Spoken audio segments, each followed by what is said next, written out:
안녕하세요. 사랑하는 성도님, 소망의 주님이 우리와 함께 하십니다. 우리와 함께 하시는 주님을 찬양합니다. 기도합시다. 주님, 감사합니다.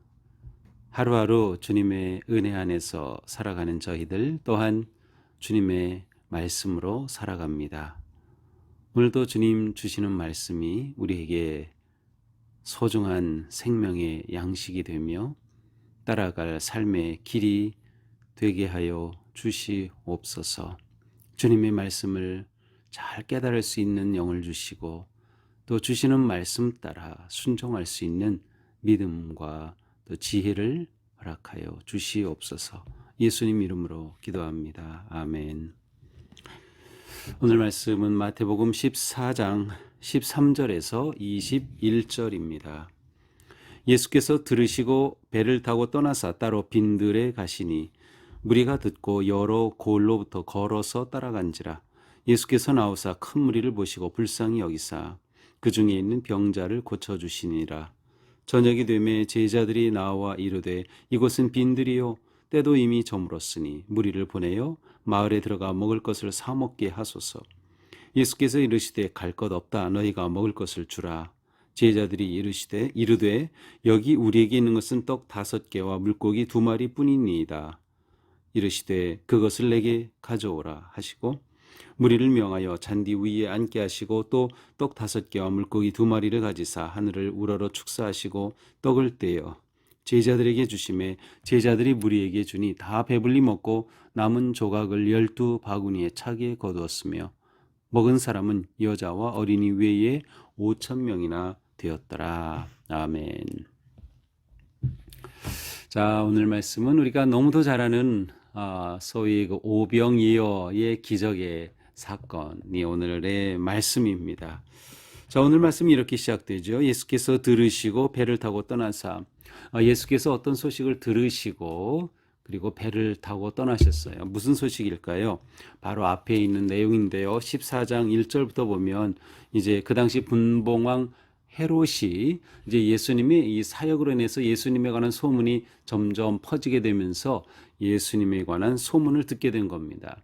그렇게 듣게 되었을 때 이 분봉왕 헤롯은 어떻게 생각하는가 하면 이 예수라는 자가 세례 요한이 다시 살아난 것이다. 이러한 생각을 하게 되었어요. 그러면서 세례 요한의 최후에 관한 내용이 나오죠. 그래서 세례 요한은 아주 비참하게 참수를 당하는 그러한 죽임을 당하였어요. 그것은 이제 이미 이 전에 있었던 일이죠. 그런데 이제 예수님에 관한 소문을 듣고 그 세례 요한이 다시 살아났다라는 그러한 생각을 하게 된 겁니다. 그렇다고 하면 예수에 대해서 알아봐라 이렇게 되는 것이죠. 자로 이러한 것을 예수님께서 들으셨어요. 그리고 그 소식을 들으시고 배를 타고 떠나셨습니다. 이것은 예수님께서 아마도 이러한 그 세례 요한에 관한 소식이 예수님께서 계속 이 복음 사역을 하는 데 있어서 걸림돌이 되지 않도록 다른 곳으로 옮겨가신 것으로. 그래서 배를 타고 흔히 이제 여기 오늘 사건은 벳세다 들녘에서 일어난 것으로 나오는데 사실 마태복음은 요한복음이나 마가복음보다 좀 간략하게 기록이 되어 있어요. 마가복음과 요한복음은 좀 길게 기록이 되어 있고 또 요한복음에서는 이제 어린아이가 여기 등장하지만 마태복음에는 그것은 없어요. 하지만 예수님이 배를 타고 저쪽 들녘으로 벳세다 있는 그 지역으로 가십니다. 예수님은 배를 타고 가시고 무리는 걸어서 따라가는 거죠. 그냥 갈릴리 가보면 이렇게 배가 가는 것을 멀리서도 다 보입니다. 그러니까 배가 가는 곳으로 걸어서 이제 무리들은 따라간 것이죠. 자, 그렇게 간 곳은 빈들입니다. 빈들, 그러니까 넓은 그러한 그 풀밭이 있는 곳이다라고 할 수 있어요.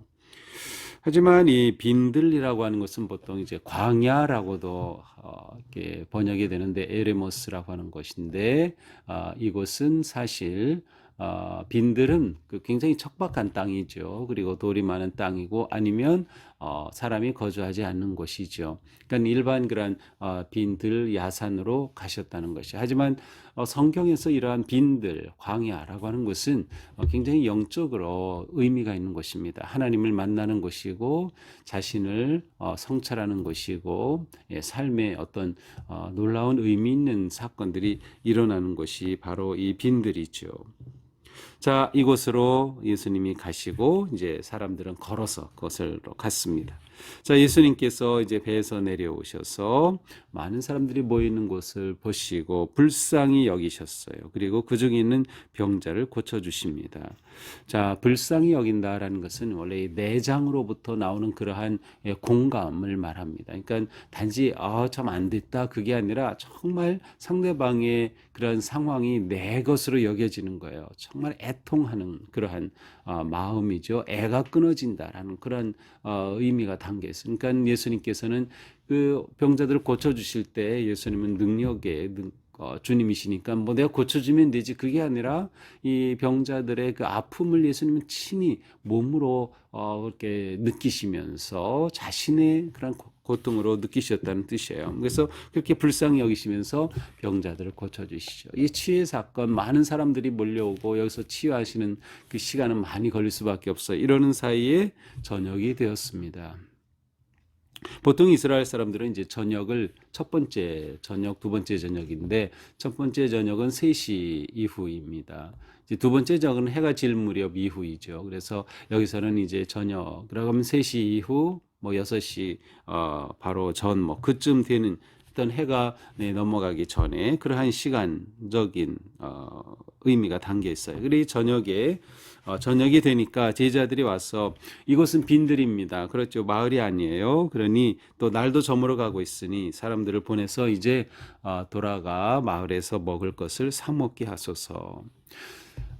이곳에서 가장 가까운 큰 마을은 가버나움입니다. 또 베스에다에도 마을이 있었고요. 하지만 이 마을에 이 당시에 사람들이 보통 한 3천 명 정도 거주했다라고 보는데 사실 오늘 말씀에서 5천 명이 넘는 사람들을 먹이셨다는 것은 그 다른 주변에 있는 사람들까지 다 몰려왔다는 것을 알 수 있어요. 그러니 이 많은 사람들을 어떻게 합니까? 제자들이 볼 때는 이제 저녁이 되고 시장하고 저녁에 시장하니까 이제 이들을 돌려보내 사 먹게 해야 되지 않겠습니까? 라고 말하죠. 자, 그런데 예수님은 전혀 다른 말씀을 하셔요. 갈 것 없다. 너희가 먹을 것을 주어라. 너희가 먹을 것을 주어라. 이거 제자들로서는 너무 당황스러운 일이죠. 아무것도 가진 것이 없는데 너희가 먹을 것을 주어라라고 하니까 깜짝 놀라죠. 이렇게 되면 제자들은 어떻게 하겠어요? 우리에게 있는 게 뭐지? 아무것도 없어요. 그런데 마침 17절에 보니까 여기 우리에게 있는 것은 떡 5개와 물고기 2마리뿐입니다. 여기 물고기 2마리, 떡 5개. 요한복음에서는 보리 떡 5개. 이렇게 있습니다. 자, 요한복음에서는 이제 어린아이가 가지고 있는 것을 안드레가 보고서 예수님께로 가져온 것으로 되어 있어요. 어쨌든 오병이어 5개의 떡과 2마리 물고기입니다. 근데 보통 이제 우리가 이 빵을 여기서 이제 원래 용어로는 빵이죠. 우리말로 번역하면서 떡이라고 되어 있지만 우리가 떡을 생각하면 안 되고 빵을 생각하는데 빵도 우리가 지금 아주 맛있게 먹는 그런 빵이 아니고요. 피타라고 해가지고 이렇게 납작한 거 호떡같이 생긴 호떡보다도 아주 더 납작한 거. 그래서 갑자기 그 음식 이름이 생각이 안 나는데 이렇게 채로 썰은 것을 싸서 먹을 때 그와 같은 것을 말합니다. 그러니까 빵이 이렇게 아주 두툼한 빵이 아니라 얇은 그런 거예요. 바로 이러한 거 5개. 그러니까 어린아이가 한 끼 먹을 수 있는 정도겠죠. 이렇게 가지고 온 것입니다. 그러자 예수님께서 이르시되 그것을 내게 가져오라. 자, 너희가 먹을 것을 줘라. 여기 떡 5덩이, 물고기 2마리 있습니다. 그래, 그거 4개 가져와라. 그러더니 예수님이 그것을 받으셔서 사람들을 잔디에 앉게 하시고 그 2마리 떡 5개와 물고기 2마리를 가져서 하늘을 우러러 축사하시고 그 2개를 들고 하늘을 향하여서 축사하셨다는 것은 감사 기도하셨다 혹은 축복 기도하셨다라는 뜻이에요. 우리가 식사기도 하듯이 예수님께서 감사하신 거죠. 그때 무리는 잔디에 앉혔습니다. 여기 잔디라고 되어 있는데 그냥 풀밭이라고 보면 됩니다. 왜냐하면 우리 용어로 요즘은 이제 잔디는 좀 잘 가꾸어진 그런 상태를 말하죠. 그러나 여기는 그냥 빈들에 풀이 있는 곳이죠. 또 이렇게 또 다른 곳에서는 푸른 풀밭이라는 그런 의미도 있어서 그렇다면 이때는 이스라엘에서 이제 건기가 끝나고 우기가 오는 그때쯤 아니면 이제 우기가 끝나는 그래서 수량이 풍부한 그때쯤이라고 하면 이제 봄 철이겠죠. 2월, 3월경 그렇게 추측을 해볼 수 있어요. 그렇고 뭐 그때라고는 할 수 없지만 이 사람들이 그 풀밭에 앉게 하십니다. 그리고 이렇게 축복기도 하시고 이제 그 빵을 떼어서 제자들에게 주시는 거죠. 제자들에게 빵을 떼어서 주는데 그 빵이 그대로 있는 겁니다. 줄지가 않아요. 그래서 또 나눠주고 또 나눠주고 하면서 거기 모인 모든 무리가 배불리 먹었어요. 배불리 먹고 남은 조각이 12바구니가 되었습니다. 12 하면 이것은 완전한 숫자, 충만한 숫자, 또 하나님 나라의 임재하심 뭐 이러한 의미가 담겨 있는 거죠. 12 하면 이스라엘의 12지파도 또 떠올릴 수 있고요. 자, 이렇게 그들은 광야에서 빈들에서 엄청난 경험을 하게 됩니다. 빈들에서 열려진 그러한 놀라운 식탁이 제공된 것이죠. 그래서 그곳에 있는 사람들이 다 먹었습니다. 자, 이렇게 빈들에서 모든 사람들이 배불리 먹었다. 바로 메시아가 오셨다. 메시아 시대가 열렸다. 천국이 임하였다. 천국의 모습이 바로 이것이 드러내는 굉장히 중요한 이미지입니다. 이렇게 먹은 사람은 어린이 여자 외에 5천 명이다. 그렇다면 아마 전부 합치면 한 2만 명까지 되지 않을까. 정말 많은 사람들이 모여서 놀라운 기적을 체험하죠. 사실 이 오병이어의 이 사건은 사복음서에 모두 나오고 있고요. 특별히 요한복음에서는 아주 예수님이 그 가장 그 절정의 어떤 그 사역을 이루시는 그 지점이 바로 이 부분이에요. 그래서 요한복음 이제 6장이 그것이 나오는데 바로 이 사건을 계기로 예수님이 확 부각이 되는 겁니다. 이 유대 사람들에게 엄청난 그러한 분으로 부각이 되는 그런 굉장히 중요한 사건이죠. 자, 이것이 오늘의 말씀입니다. 자, 오늘 말씀을 보면서 우리는 예수님께서 이렇게 행하시는 그런 모습을 보면서 예수님의 마음을 보게 되고요. 또 이를 통해 어떠한 것들을 보여주시는가를 생각하게 됩니다. 먼저 예수님은 불쌍히 여기시는 마음을 가지고 계셨어요. 그들을 불쌍히 여기시고 병을 고쳐주시죠. 자, 불쌍히 여긴다는 것은 이 공감의 마음이기도 하고 공감의 능력도 있지만 그것은 동시에 남의 일, 남의 문제를 내 것으로 인식하는 능력입니다. 남의 문제를 내 것으로 인식하는 거예요. 자, 남의 문제가 내 것으로 인식이 되면 그것에 대한 책임감이 생겨나게 되죠. 바로 이러한 책임의식이 여기서 나오는 겁니다. 그러니까 긍휼의 마음이 이렇게 중요해요. 공감의 마음이 이렇게 중요합니다. 긍휼의 마음, 남의 문제, 남의 아픔, 남의 고통을 남의 것으로 버리지 않고 내 것으로 볼 수 있는 그런 마음이, 그러기 위해서는 우리의 마음과 생각이 변화되어야 되죠. 관점이 달라져야 되는 겁니다. 이렇게 남의 일이, 남의 문제가 내 일이 되면 어떻게 됩니까? 제자들에게도 이 모인 군중들의 배고픔이 내 책임이 되는 것. 주님의 말씀이 그것이 초점이에요. 너희가 먹을 것을 주어라. 우리가 믿음으로 살아가 신앙생활할 때는 항상 이 땅에 있는 아픔과 고통과 문제를 볼 때 내가 주어야 하는구나라는 그런 그 마음을 가지게 되는데 이것의 시발점이 바로 긍휼히 여기는 마음이죠. 긍휼히 여기면 그들의 문제를 내 문제로 받아들이면 그것에 대한 내 책임 의식이 생겨나는 것이죠.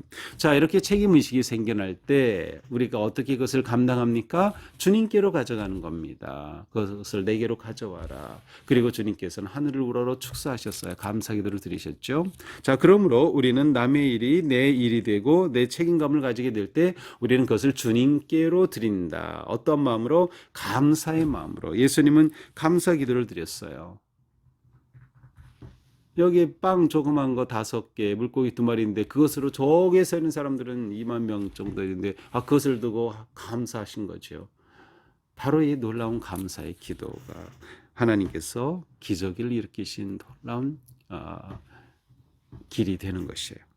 그래서 우리는 이렇게 하여 주님의 일을 감당하는 겁니다. 이렇게 사명을 이루게 되는 것이지. 이것이 우리에게 아주 중요한 거예요. 자, 첫 번째, 우리의 마음이 긍휼의 마음, 예수님의 마음을 닮아서 긍휼의 마음을 가지면 남의 일이 내 일이 되고 거기서 내 책임 의식이 생기죠. 이것이 우리의 사역이 되는 겁니다. 그리고 우리는 이 사역을 내 힘이 아니라 주님의 힘으로 감당한 주님께로 가져가게 되면 주님께서 그 일을 통하여 놀라운 일을 행하셔요. 그렇게 되므로 사명을 이루게 되는 것입니다. 이렇게 하나님의 나라를 세워가는 것이죠.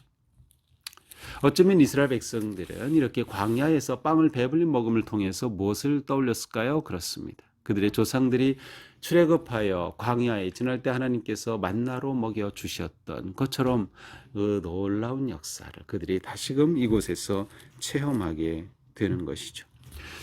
이렇게 우리는 우리에게 있는 것으로 섬길 수 있다. 내가 가진 것으로 섬길 수 있다. 우리가 없어서 섬기지 못하는 것이 아니라 우리의 마음이 문제다. 우리의 마음이 예수님의 마음을 담게 되고 이 땅의 문제를 내 책임으로 볼 수 있고 그것을 주님께로 가져가면 나의 사명이 되며 그 사명을 이루는 놀라운 일을 통하여 이 땅에 하나님의 나라가 이루어진다. 광야에서도 잔치는 열릴 수 있다. 이미 우리에게 주신 것으로 충분하다. 그래서 오늘 우리는 이러한 마음을 가지고 살아가면서 무엇보다 감사하는 마음 가지면 좋겠어요. 그리고 주님의 은혜에 감사하고 사랑하면서 기쁨으로 헌신할 수 있게 되기를 축복합니다. 기도하겠습니다. 주님 감사합니다. 오늘도 말씀으로 깨우치시고 인도하여 주시니 감사합니다. 오늘 하루 살 때 저희가 다른 사람의 문제와 아픔과 고통을 내 것으로 볼 수 있는 긍휼의 마음 주시고 또 그 마음을 통하여 일하시는 하나님을 보게 하시며 사명을 이루어가는 삶, 그래야 이 땅에 하나님의 나라를 세워가는 거룩하고 복된 저희의 삶 되게 하여 주시옵소서. 예수님 이름으로 기도합니다. 아멘. 네, 오늘도 주님의 은혜 안에서 광야에서도 잔치를 누릴 수 있는 그러한 행복한 삶 되기를 축복합니다. 사랑합니다.